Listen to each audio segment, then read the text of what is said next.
नमस्कार दोस्तों, मैं हूं अभिषेक और आप सुन रहे हैं हॉन्टेड हॉरर की हॉरर कहानी। दोस्तों, आज की कहानी कुछ दिन पहले मेरे एक दोस्त ने मुझे सुनाई थी और आज मैं उसी कहानी को अपने अंदाज में सुनाने जा रहा हूँ। कहानी एक ऐसे आदमी की है जो अपने काम के बाद अपने दोस्त को छोड़ने के लिए उसके घर में जा रहा था और आते वक्त उसके साथ ऐसा कुछ घड़ा कि आपको यह कहानी सुनकर ही डर लग जाएगा। तो चलिए कहानी की तरफ बढ़ते हैं। इस कहानी में मैं उनका नाम नहीं ले सकता, इसलिए मैं उनको अलग नाम से बुलाऊंगा। नमस्कार दोस्तों, मेरा नाम संजय सिंह है और मैं भोपाल के नीलबंध गांव में रहने वाला हूँ।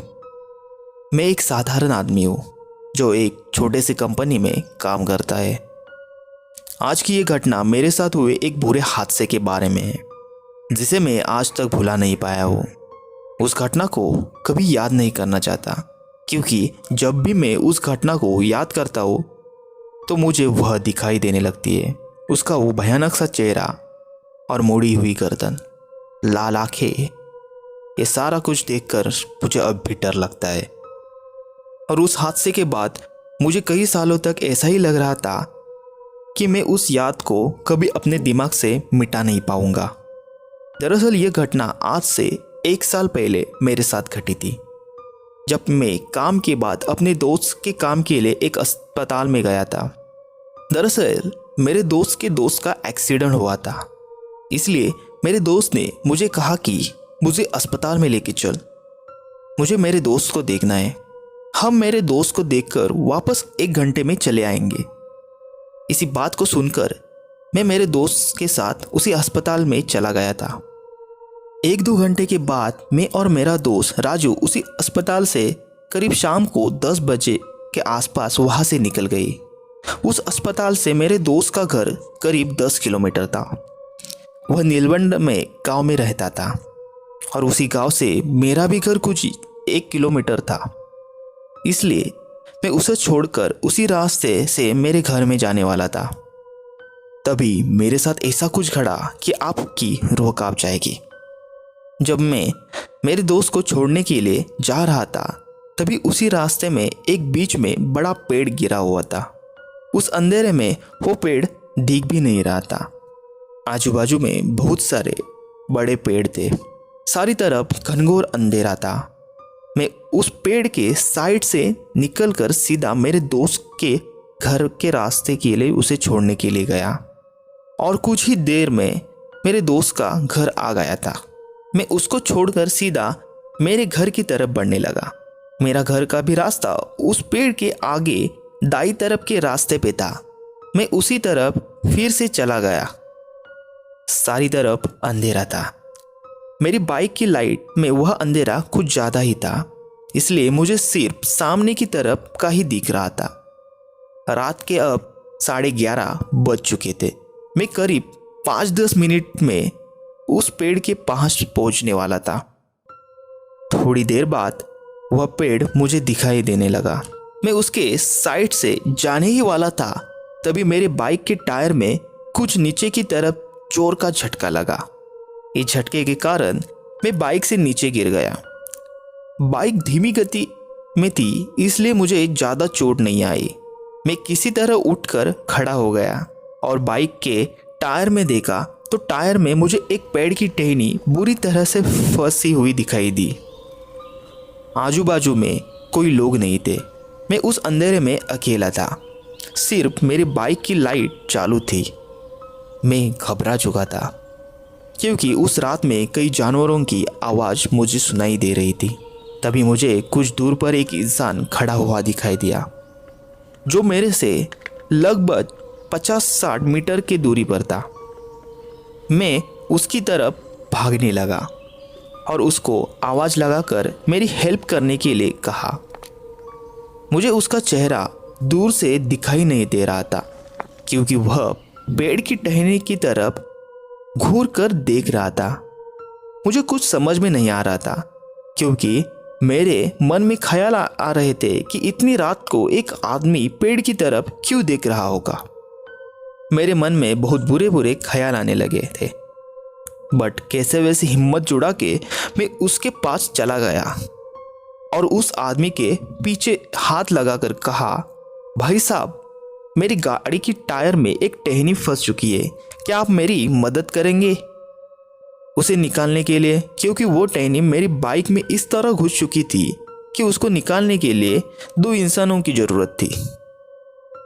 वह टहनी बाइक के टायर के ऊपरी वाले हिस्से में फंस गई है, क्या आप मेरी मदद करेंगे?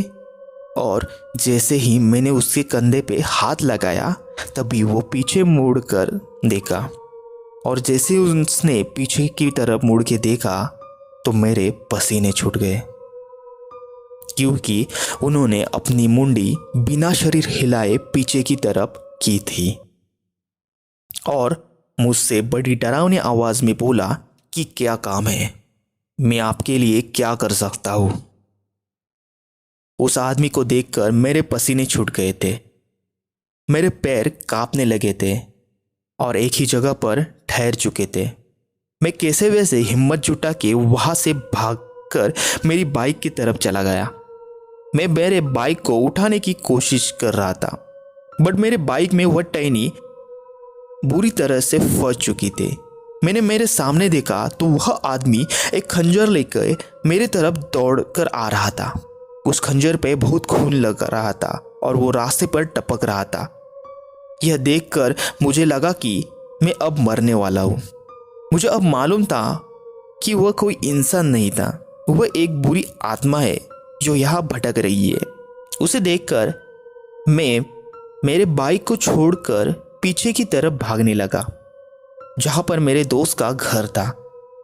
मैंने मेरे दोस्त को जल्दी से फोन लगाकर उसको यह घटना बताई। मेरा दोस्त मुझसे बोला कि तू मेरे घर की तरफ दौड़, मैं मेरी बाइक लेकर जल्दी से तुम्हारी तरफ आता हूँ। मुझे कुछ समझ में नहीं आ रहा था, उस अंधेरे में कुछ दिखाई भी नहीं दे रहा था। मैं मेरे मोबाइल की लाइट पर भाग रहा था, मेरी पीछे देखने की हिम्मत भी नहीं हो रही थी। मैं करीब 5 मिनट सीधे रास्ते पर ही भाग रहा था। तभी मुझे सामने कुछ ऐसा दिखाई दिया कि मेरे फिर से पसीने छूट गए। वह आदमी फिर से मेरे आगे खड़ा हुआ था और मुझे घूर कर देख रहा था और बड़ी आवाज में चिल्ला रहा था और मुझसे बोला कि मैं तुम्हें मार दूंगा। मुझे कुछ समझ में नहीं आ रहा था। तभी मेरे दोस्त पीछे के रास्ते से हॉर्न बजाकर उसी रास्ते आते हुए दिखाई दिया। मैंने मेरी आंखें पूरी तरह से ढक ली थी। तभी मेरे कंधे पर किसी ने हाथ लगाया। अब मुझे लगा कि मैं अब मर ही जाऊंगा। तभी मेरे दोस्त की मुझे आवाज सुनाई दी और वो बोला, अरे अपनी आंखें खोल, तुम इतना डर क्यों रहे हो, तुम्हारे आसपास कोई नहीं है, अरे आंखें खोल। तभी मैंने मेरी आंखें खोली और आसपास देखा तो कोई नहीं था। मुझे मेरे आंखों पर विश्वास नहीं हो रहा था, क्योंकि अभी कुछ समय पहले मेरे सामने एक आदमी खड़ा था और वह अचानक से गायब हो चुका था। मैं मेरे दोस्त से बोला कि क्या आज मैं तुम्हारे घर पे रुक सकता हूँ क्या? अगली सुबह मैं मेरे घर पे चला जाऊंगा। यह बात सुनकर मेरा दोस्त बोला, ठीक है, तुम इस हालत में भी नहीं हो कि अपने घर पे जा सको और तुम्हारी स्कूटी भी अभी खराब हो चुकी है, तुम अगले सुबह तुम्हारे घर पर जाओ। मेरे दोस्त के बाइक पर बैठकर उसके घर की तरफ मैं बढ़ने लगा और कुछ ही समय में उसके घर पर पहुंच गया और पूरी रात मुझे नींद भी नहीं आ रही थी। मेरे मन में वो ख्याल बार बार आ रहे थे। अगले सुबह मैं मेरे घर की तरफ बढ़ने लगा। उस रात मुझे बुखार चढ़ा था। जैसे ही मैं घर पर पहुंचा तो ये सारी बात मैंने मेरे माँ को बताई। मेरी माँ भी बहुत डर चुकी थी, क्योंकि ये सारी घटना इतनी डरावनी थी कि आपको भी डर लग जाएगा। मेरे माँ ने मुझे एक तांत्रिक के पास लेकर गई और उस तांत्रिक को सारी बात बताई। उसने कुछ मंत्रों का उच्चारण करके मेरे सिर पे एक टीका लगाया और मेरे हाथ में एक तावीज बांधकर मुझे कहा कि इस तावीज को मत उतारना, कुछ दिन के लिए अपने हाथों पे ये तावीज बांध कर रखना। और मेरे माँ को कुछ बोलकर वहाँ से हमें रिहा कर दिया। उसी दिन के बाद मेरा बुखार कम होने लगा बट वह सारा दृश्य मेरे सामने करीब 1 महीने तक गूंज रहा था। अभी भी मुझे ये कहानी सुनाते हुए बहुत डर लगता है। दोस्तों, ये कहानी मेरे साथ घड़ी हुई एक सच्ची कहानी है जो मैं आज तुम्हें सुना रहा हूँ। तो दोस्तों, ये थी मेरी कहानी। दोस्तों, ये कहानी यहाँ पर ख़त्म हो चुकी है। ये कहानी आपको कैसी लगी मुझे कमेंट कर बताइए और अगली कहानी का इंतज़ार कीजिए। तब तक के लिए धन्यवाद।